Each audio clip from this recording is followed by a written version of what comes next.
What's up guys, my name is Phil. Welcome back to Miranda Detailing. So in today's video, this is going to be a special one. We have this 1972 BMW R60 motorcycle in the shop, and it's got a pretty cool story behind it. So I met this customer a couple of weeks ago at a Starbucks, a local Starbucks. He was sitting outside the shop with this cool motorcycle, and we just struck up a conversation. And I was asking him some questions about this just because I like motorcycles. I don't ride, I don't have a motorcycle license or anything like that, but riding is in our family. My dad, his brothers, my brothers, they have motorcycles, and it does kind of run in my blood. But when I saw this bike, it was very unique. BMW motorcycles are unique anyway because of the Boxster style engine with the horizontally opposed cylinders. It's a pretty cool looking bike, and this one, like I mentioned, has a pretty cool story behind it. And we're going to be talking with the owner in just a little bit and kind of interview him and ask him some questions about this motorcycle and get the story behind it. But let's take a look around. Guys, if you're enjoying videos like this, and I hope you are, consider subscribing and clicking that bell so you don't miss stuff. And why am I wearing these? They're blue light blocking glasses. I sometimes get headaches because of all of the bright lights in here. The light spectrum is about 6,000 K, the light temperature in here, and that blue light can kind of mess with my eyes and kind of give me headaches sometimes. So I use these when I'm staring at paint, doing paint enhancements and corrections, and in the shop for a long period of time. It does kind of relieve eye strain and hopefully lessen headaches. So we'll see if that works or not. Plus they look really cool. No, they don't. Yeah, no.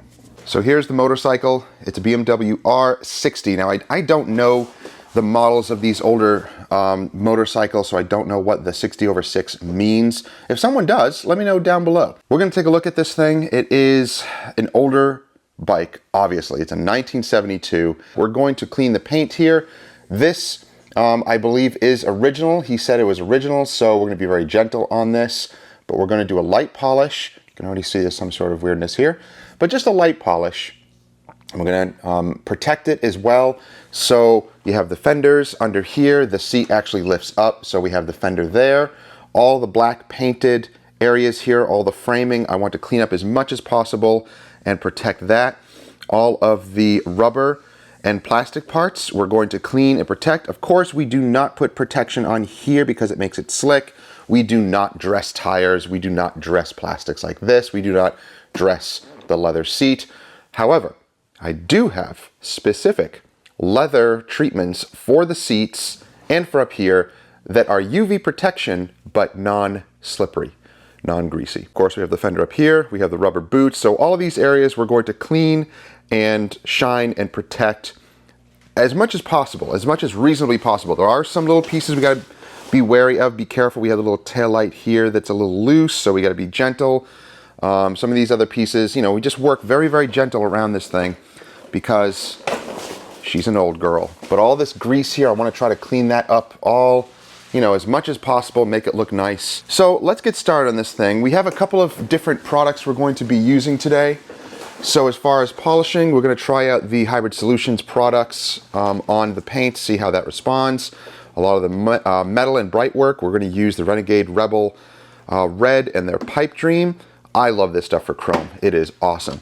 So for some of the leather pieces, we have Dr. Beasley's Fine Leather Cleanser. You can use an all-purpose cleaner. We have some Multi-X here from CarPro, diluted 10:1, nice and gentle for other areas that are more sensitive. Then we have some heavy-duty degreasers here. So we have just a generic one from AutoZone, and engine degreaser. We have Citral, we have Super Clean, and we have some O&R, which is actually not O&R. It's American Detailer's Garage Wipeout, but yeah. Sorry, O&R. I love O&R also. Either one works. Now we have some trim shine for some of the other rubber pieces. So hopefully we'll, you know, shine all those up and make them look nice. Not for tires, not for the seats, not for the handlebars, not for the grips in the bottom for your feet. None of that. This is just for areas in the engine like these. The cords and this and other parts that don't have any we don't have to worry about, you know, slipping or anything like that. So let's get started on this thing, and we'll show you some highlights along the way. Starting with the grungiest areas first, the top of the fork had a buildup of grease and dirt, easily removed with some heavy engine degreaser and a stiff brush.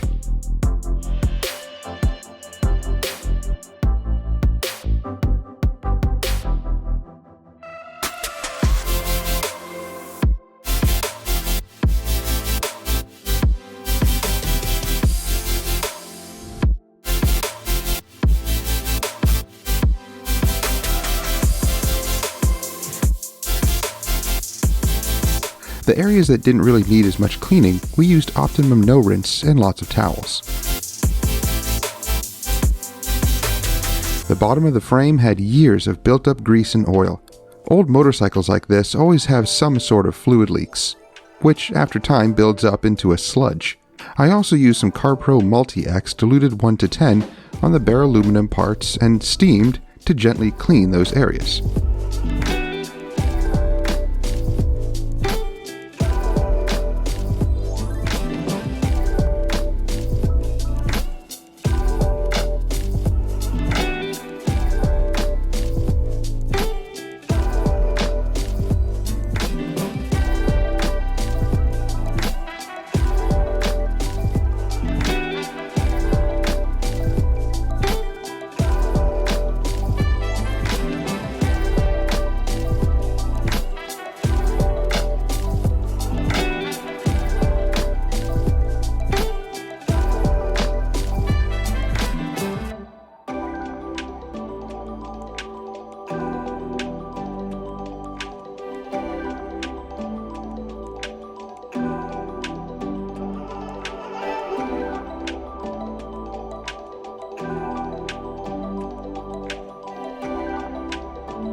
When detailing motorcycles, you do need lots of patience and lots of small tools and brushes to access those tight areas.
we used Renegade pipe dream on all the chrome and metal pieces.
The BMW is shaping up.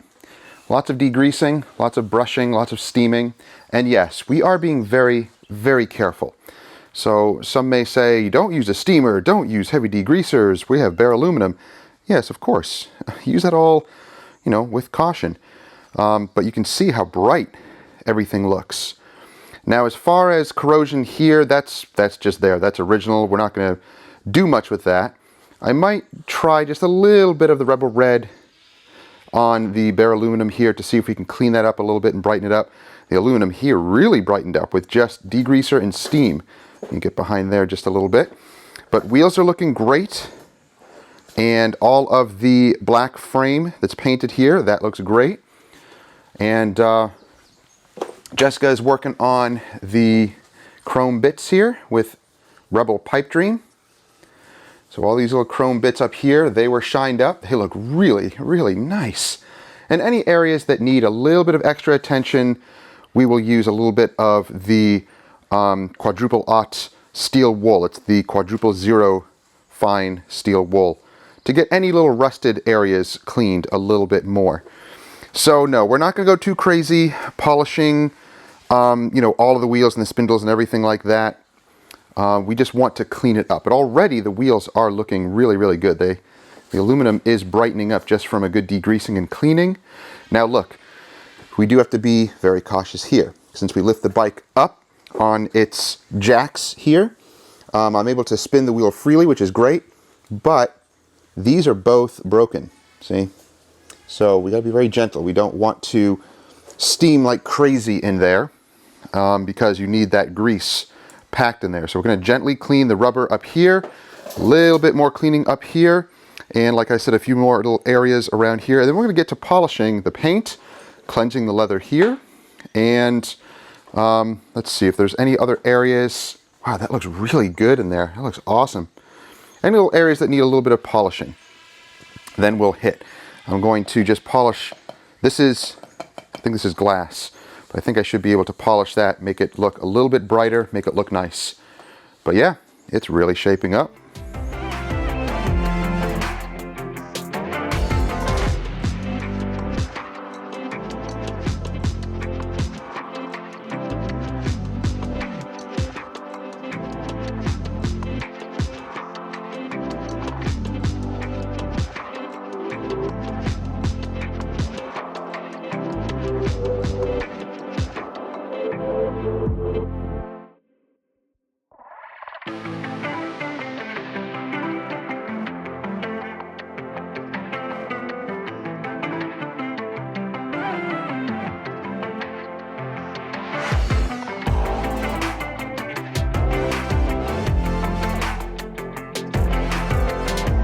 So everything that can be cleaned is cleaned. All the chrome and the metal parts are polished and looking really nice. And now we're on to protecting the plastic. So we're using Carpro Pearl and we're just using it straight. So we're going to use it on all the areas that you do not touch. So we don't use it on handles, we don't use it on pedals, we don't use it on the seat. Any areas up here that are plastic texture, rubber, anything like that, Carpro Pearl will go on. So it will enrich in it, it will protect it, And already, wow, already it's looking really nice. So let's do some hand polishing on the red paint. We're going to go very gentle. We're going to use, let's see, I'll choose one of these. Let's go with the one and done compound first and just a hand applicator. And we'll go with that and we'll see what results we can get.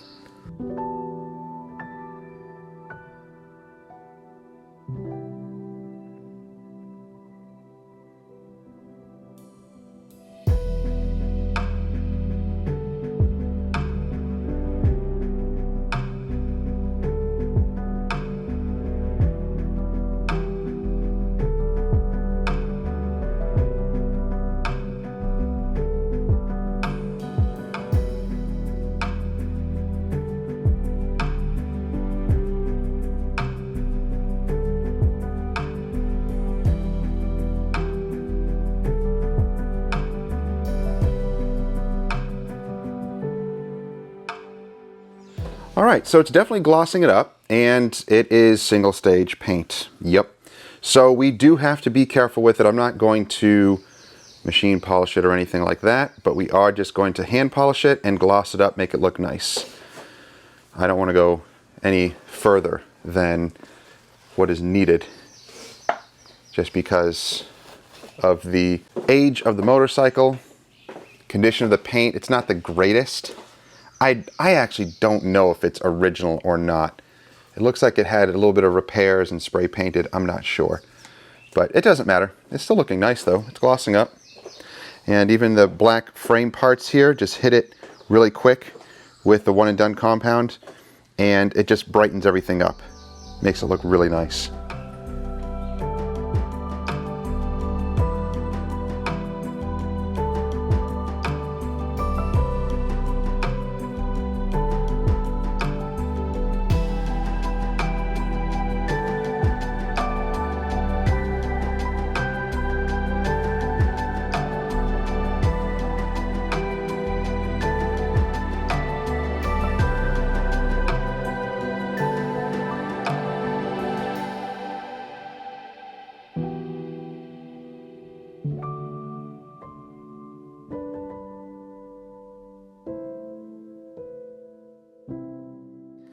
So under here, we might be able to see what the original color was. It could have been that blue originally.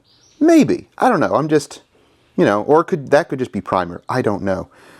But yeah, a little bit of chipping there. See under there, we got to be careful, but you know, polished all those little areas lightly. Cool. Let's go on to the leather seat. We're going to use the Dr. Beasley's Fine Leather Cleanser and clean gently the leather.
The Beamer is looking beautiful.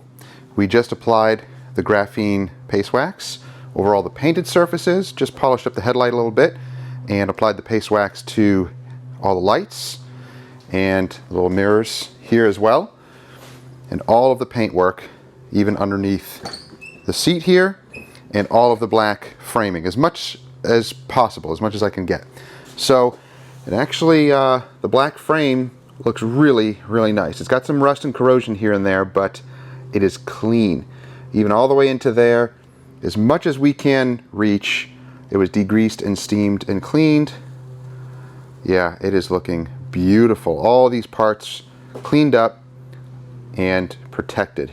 So we're just waiting for the wax to set up a little bit. We're going to remove it and do some final detailing, touching up, and we'll be good to go. Let's see what it looks like. Oh yeah, that looks gorgeous. Yeah, the red really looks nice and glossy now. And all the rubber pieces we dressed with CarPro Pearl, all the plastic. And no, the seat is not greasy or anything like that. It feels really nice. Oh yeah, we even waxed the gauge clusters here. Yeah, it's looking great.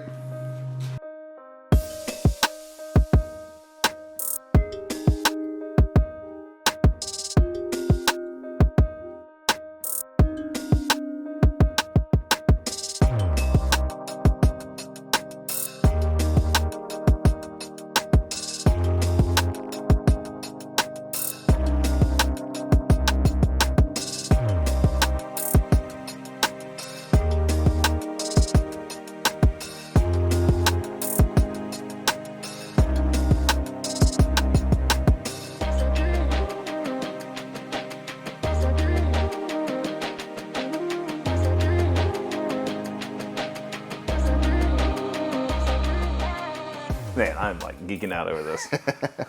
Exactly what I wanted. Yep, I was too. Like after going through it with a fine-tooth comb, it's kind of cool to get to know. I mean, if it was my own personal motorcycle, that's what I would like to do. Is kind of go over it with a fine-tooth comb so I know every little nook and cranny. That's the first thing I do. Every vehicle I've ever bought, the first thing I do, clean or dirty, I come home and I wash it. Yep. And then you get to see like, oh, that's they sprayed a little paint here, or they did a little Bondo here, or something, and you kind of figure out some stuff about it. And yeah, which I think is cool. I'm not one to think that a vehicle should be 100% perfect. Yeah. Because whether bike or sedan or SUV or whatever other passenger vehicle, it's going to be driven. It's meant to drive. Yep. It's meant to enjoy. Yep. That is kind of my motto. I know there's a couple of other detailers who think the same way, and they're like, it doesn't need to be 100% perfect. Clean it, shine it, drive it. Exactly. All right, guys. Now the bike is cleaned. It's looking beautiful. So I have the owner, Cade, here, and I mean, the thing is looking incredible. Now, we were talking a little bit about, it's an older bike. It's got some patina to it. It's got some age, and that's what gives it its uniqueness. So I wanted to talk to Cade here about his story, because it is kind of a cool, unique story of how he got the bike and then how he got it back.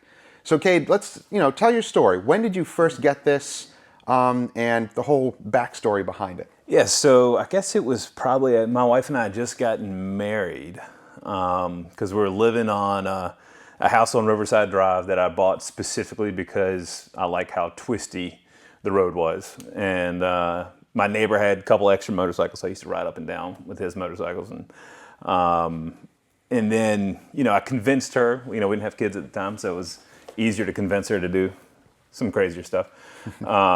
Convinced her, I was like, hey, I want to find a motorcycle. I want to find an old one, a slow motorcycle, a safe motorcycle, I guess. And so I got in touch with a couple buddies in my hometown in Southern Virginia, and that are, all big motorcycle guys, hot rod guys. Asked them if they knew of anything going on. And one of them pointed me to a fellow that lived about 20 miles off of a main road, complete nowhere. And he had this barn. He had this and two other BMWs in it. And I liked the oldest of them, the junkiest one, because it was not in this shape when I picked it up. And he was like, why the hell do you want this one? Like, this is not yeah, this is probably the least desirable out of the three I have. And I was like, well, it spoke to me. I don't know. It's something about it. It was a little bit longer. It fit me. I'm 6'5", so it fit me a little bit better. And it was kind of rednecked out. There was some redneck modifications done to it. It didn't have the original pipes, so the guy I bought it from actually made a set of headers and pipes for it, so it was straight piped, and it sounded okay, but it lost some horsepower because it didn't have the bafflers in it, so it was kind of running a little bit free on that, and it had these really short springs on the back of it, and these aren't the original springs, but it had these really tiny springs. I mean, it probably dropped it down 1.5 inches, 2 inches in the rear. Oh, wow. And they were definitely not stock. I think they came off of like an old Harley or something like that. Interesting. So it was some funny little modifications. There was a chrome skull on the side of the tank that I had to, delicately remove. But for the most part, like motor and everything was in stock condition. Everything was pretty much there. And I'm quasi mechanically okay. And I was like, this is something I can nurse back to its glory. And so I drove that thing around for a while, picked it up, drove it around for a year or so, and then hit some financial tough times and ended up selling it to make a mortgage payment. And, old motorcycle, staying current on the mortgage, Yep. It's the struggle. Yeah, you do what you have to do sometimes. So let go of this, kind of got back on our feet, and had a slew of other motorcycles. I had a 87 BMW K75, had an 84 GPZ 900R, a Harley, and a couple other things, as we got better and better financially. Yeah. The motorcycles got a little bit better. Nice. But added some kids to the mix, and, with COVID, I was like, I need to get a motorcycle. I got to do something to get back out of the house. Yeah. And so, yeah, I had this, is my dad's dirt bike that a friend of mine bought and had restored, and then just let it sit for a few years. And he was moving, and he was like, hey, I don't have any space for it anymore. Could you, do you want it? It's your dad's bike. And I was like, yeah, I'll pick it up. And so I was having a buddy of mine up in Churchill, Grant Matthews, who I owe getting this bike back to. I took it up there for him. He was tinkering on it, helped me tune it up a little bit. And I just kind of said in passing, I was like, hey, I'd love to find that old red BMW of mine. And he's like, I think I know who has it. And I was like, really? And because it's been, 10 years or so since I sold it. And Grant's like, yeah, let me make some phone calls. And 2 or 3 days later, he calls me. He was like, hey, I know who has it. And he connected me with that guy, and I gave him a call, and, we negotiated it on the phone, first call. And the next day I went and got it.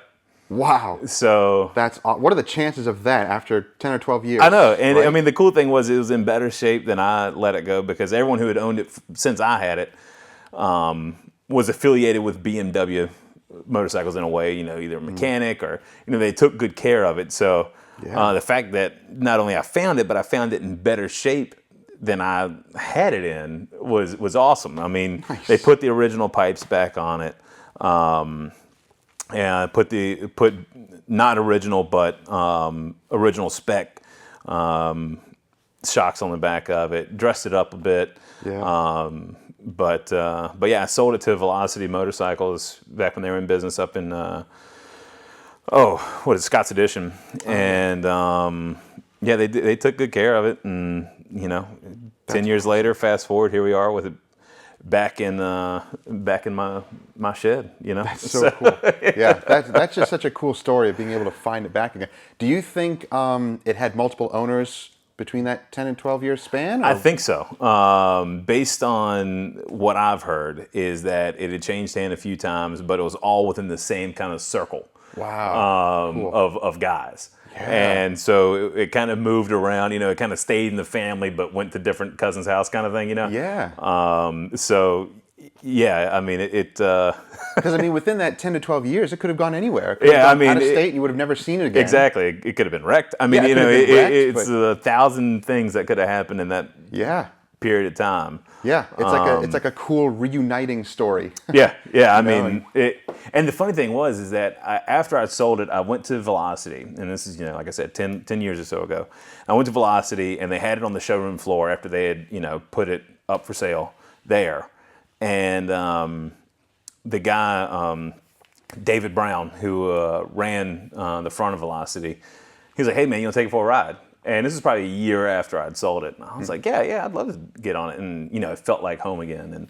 And then it was crazy when I went to go pick it up. I mean, I sat on it and it was just like, boom, like that feeling 10 years apart from each other. Yeah. And I was like, the grips felt the same. Everything just felt exactly how I left it. And I don't know, it's like finding an old coat or something like that still fits. And I put it on and it was just like, yeah, this is it. You don't have to sell me on taking this thing home. But it was funny. I mean, I took it, put it in the back of my truck. It was out in the Northern Neck. And so I went and picked it up. And I went to Mirewa, the oyster place out there on the Rappahannock. And like 3 or 4 people stopped and talked to me. I was just sitting in the back of my truck. It wasn't polished. I mean, it was, looked exactly like I found it. Yeah.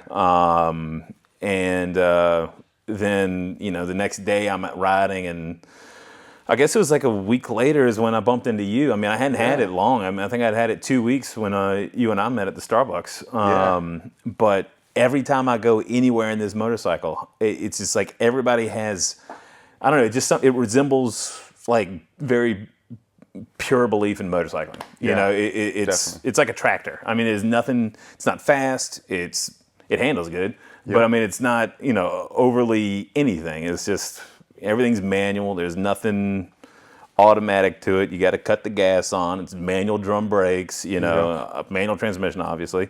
Yeah. I mean, the one thing it's not manual is starting it, which is nice. Yeah, exactly. Yep.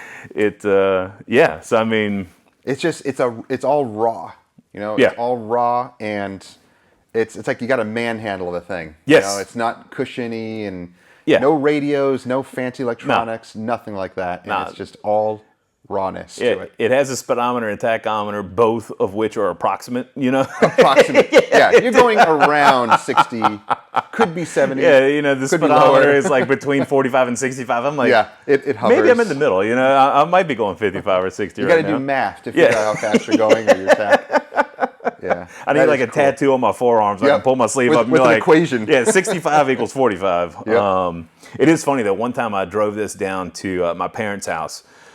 I mean, this is, the first time I owned it. And it was funny because like my wife was driving this Tahoe, and I had rebuilt the gauge cluster on the Tahoe with new stepper motors in it, and they didn't particularly work very well. So the speedometer would occasionally work, it would occasionally not work. And this was, it would work, but you just didn't know exactly how fast you're going. So I'm going down 360 down south, and people were just passing us. I'm like, I'm going 70 on this. And like I asked my wife, I'm like, how fast are we going? We pull over to the gas station. I was like, how fast are you going? She's like, well, it's not working right now. So I was like, all right, well, I mean, I'm going to go 70, I guess. I don't know. People were just passing us. I'm like, we need to speed it up a little bit. And then I downloaded this GPS application, this GPS speedometer app, and put it on the tank bag I had at the time so I could see. And I'm like 70 miles an hour on this. I was literally going 50 miles an hour. Oh my gosh, And that's a huge difference. Yeah, I'm like, no wonder everybody's passing this. This is like, Whoa. Yeah, that's a gigantic difference. Oh man. Yeah, I was like, man, it's taking a lot longer to get down here than usually, and it was nighttime, and I was like, I don't know, I don't want to get a speeding ticket or anything like that, and so yeah, it was a pretty funny situation there, but well, now you know it's about 20 miles. exactly, off, yeah, right? there's a little bit of deviance from truth, but that is cool though. But yeah. Nice. Now, you had said originally this basically was a barn find. Oh, but you don't know anything before that. No. Of the life. No. Okay. I know the guy who had it. he let his wife ride it because that's why he shortened it. Okay. So his wife could put her feet on the ground. Cool. And yeah, I mean, it was covered.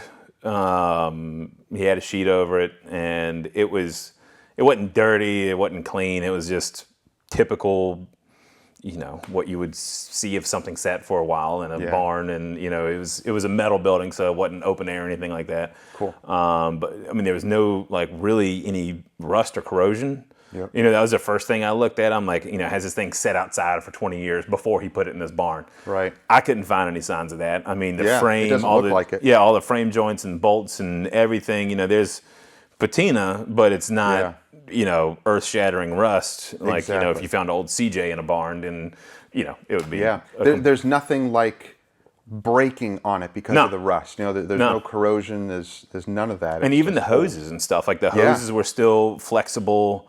Nothing was hardened. Nothing was, in bad shape. And I mean, I was just like, this is. Yeah. You can tell it's been indoors because you said these are original. Yep.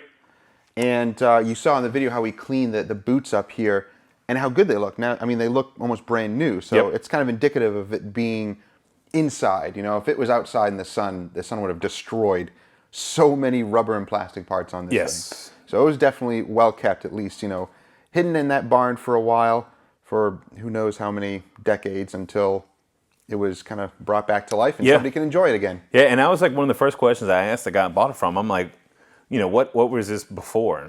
And he had picked it up for songs somewhere, and it was kind of running, and I mean, cleaned the carburetors and stuff like that, and got it back running and stuff. And Nice. But yeah, prior to, I guess it was 2010 when I picked it up. He really didn't know anything other than he picked it up for cheap, and Wow. that was that. That's cool. And and the VIN on these, it's a really short German VIN, so you can't search it. There's no database on all this old stuff. Because that's what I was thinking, is like, how did you track it back down? And you mentioned that you had some connections and it stayed within a certain circle. Yep. And that's how you were able to get it back. Because I would have thought, you track it down by how it's registered and all that, but you really couldn't do that. Yeah, the VIN's like 8 digits. Yeah.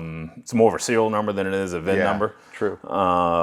It was funny when I called the guy who owned it most recently.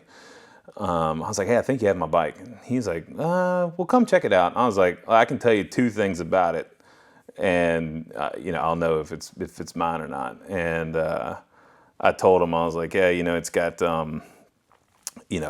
replated mufflers on it. It's got these little marks on the... Oh, the other side I saw, where it looked like it actually went on the side and kind of ground into it. Ground down the valve cover a little bit. And I told him those 2 things. He's like, yep, this is it. That's yours. So you know your bike. The paint from my keychain smacking against it had been knocked off. That. Interesting. So that's cool. Yep. So those little points about. I told him those 3 things, and he was like, "Yep, that's it." Yep, and that's it. I was like, "I figured as much." And cool. went down there, and like I said, it wasn't much of a thought process behind it. I was like, "Here's the price. There's the motorcycle. Looks great. Cranked right up. Awesome.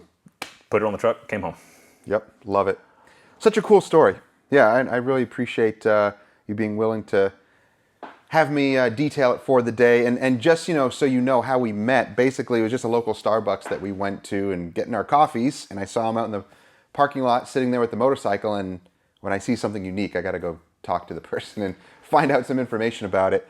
I basically offered to detail his motorcycle for free because I wanted the story behind it. I thought that was so cool, so unique. And I hope we can be able to find more people like that. So if you have a cool story, if you're in the Richmond area, then look us up. I'll have the information down below. If you have a cool story and you want us to detail your vehicle, whether it's an old sports car or whatever, it doesn't have to be anything fancy, just something that means something to you. Maybe an old motorcycle like this, and we can maybe just kind of bring it back to life a little bit, restore it a little bit, and bring back that enjoyment to your vehicle. So thank you, Cade. Really appreciate you coming in and telling us the story. I'm kind of thankful we had the whole COVID thing going on because, you know, normally I would have been sitting inside. Yeah. And, you know, we would have passed 2 ships in the night. So Yeah. the fact that I was cool drinking opportunities. Yeah, I was drinking my coffee on the curb. Yeah. Just sitting beside the motorcycle. It all kind of came together. But no, thanks for doing this. I mean, You're welcome. Enjoyed it. You know, everybody who watches the video will see what it looked like before this. Yeah. And I mean, this is really mind-blowing how awesome it is. I mean, it's, you know, I wish everybody on the video could come and look at it in real life because it is pretty impressive. Yeah, it is awesome. I hope you can maybe get some ride time today. It's really nice out. It's like mid-60s and sunny, so yeah, should be an awesome riding day today. So. All right. Well, thank you guys. I hope you enjoyed the video. If you did, don't forget to subscribe, like it, share it with others. That way you don't miss stuff. And we'll see you guys next time. Have a great week. Miranda Detailing for the win. See you, bud. See ya.